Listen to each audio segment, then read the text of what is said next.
So now we have a monostable mode 555 timer. Output's going to stay low until I press this button, then output goes high. But the output is only high for a period of time set by the value of that capacitor and that resistor. The voltage going up is the capacitor charging right there. The most important voltage for this particular circuit because it is setting the timing. So again, we have the capacitor right there. Normally it's discharging while the output is low right there.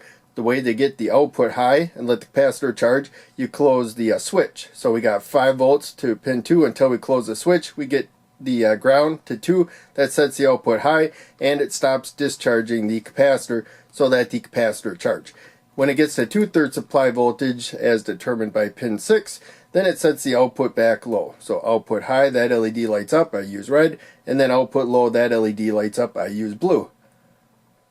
So now we'll look at some more voltages. We have the input trigger pin right there. It is 5 volts thanks to the pull-up resistor. When I press the button, it gets 0 volts. That sets the output high. Of course, the capacitor is charging while the output's high. Once it gets to 2/3 supply voltage, then the output goes back low.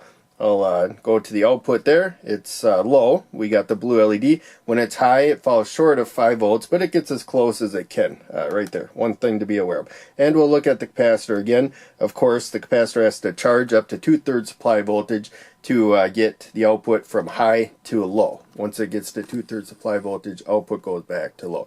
So yeah, we got the pull-up resistor right there. Keeping 5 volts at 2. We get 0 volts. That sets the output high. Capacitor starts charging, gets to 2/3 supply voltage, then it discharges. Well, the output's high, red LED lights up, output's low, blue LED lights up. So now, we're going to look at another important thing about the 555 timer wired in monostable mode. So, most of the time, the trigger pin there is more powerful than the threshold pin. So, if I hold down the button, output's going to stay high now until I release the button. As long as it's more time than it took to get 2/3 of the supply voltage of the capacitor.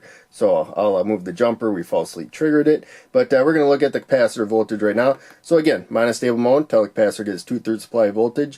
Then it goes back low. But if I hold the button, trigger pin's more powerful. It's keeping the output high as the capacitor charges up to the full supply voltage until I release it.